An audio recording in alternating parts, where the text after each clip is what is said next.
There's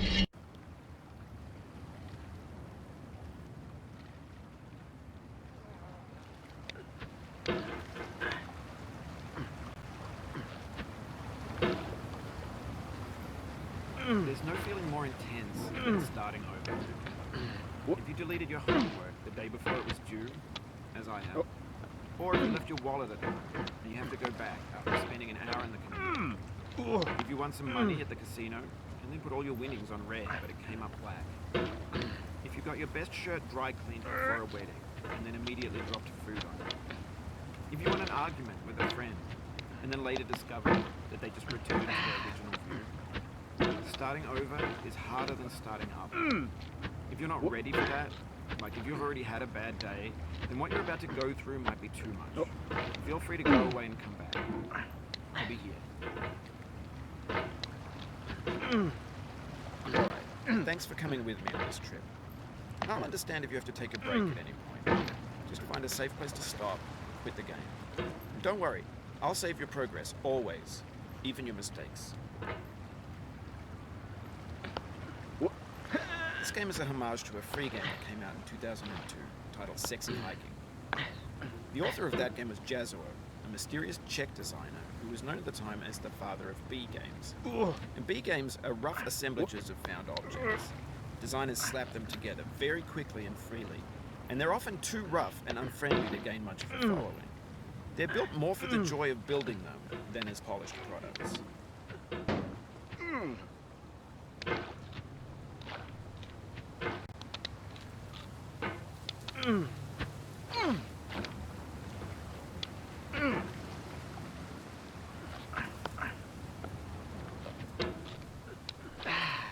In a certain way, Sexy Hiking is the perfect embodiment of a B game.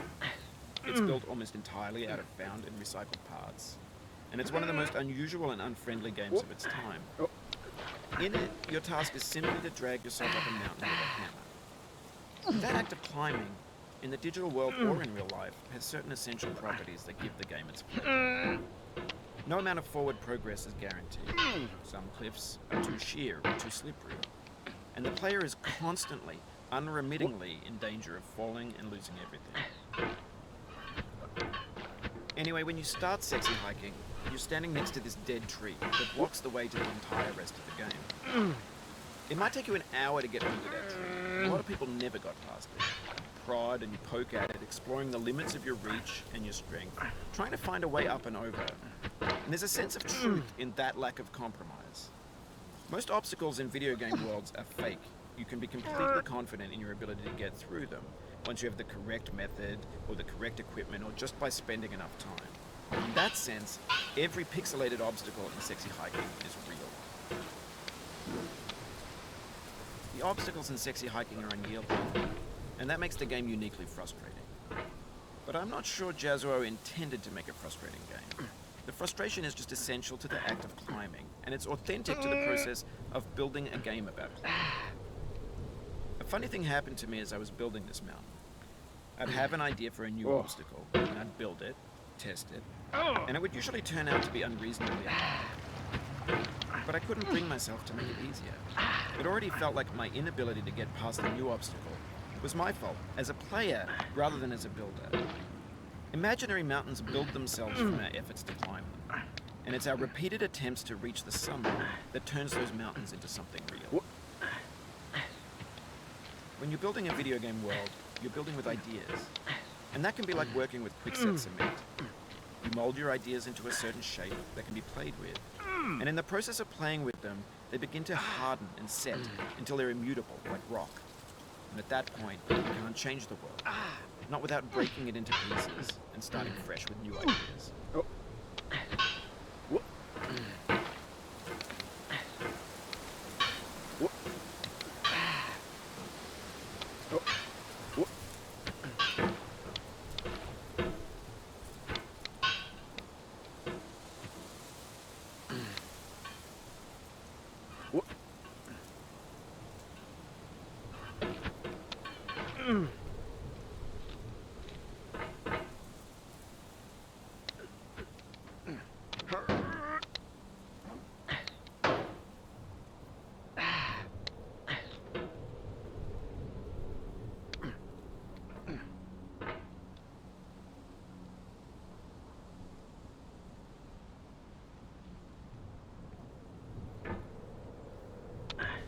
For years now, people have been predicting that games would soon be made out of prefabricated objects, bought in a store and assembled into a world. And for the most part, that hasn't happened, because the objects in the stores are trash.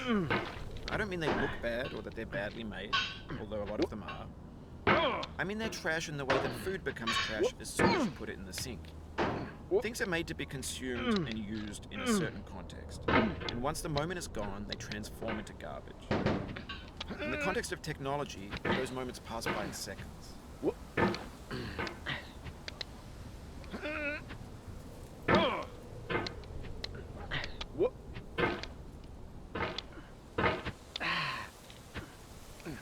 Oh, you just lost a lot of progress.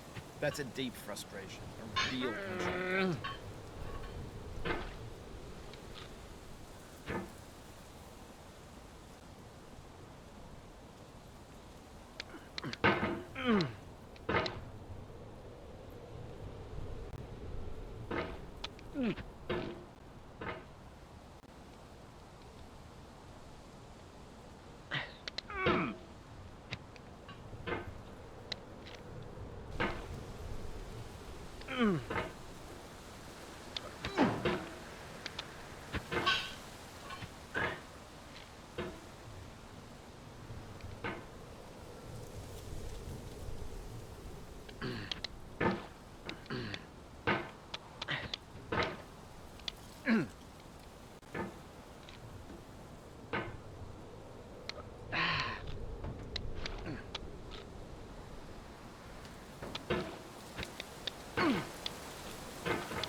Hang in there.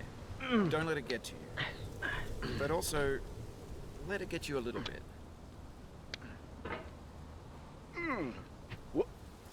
Oof, sorry about that.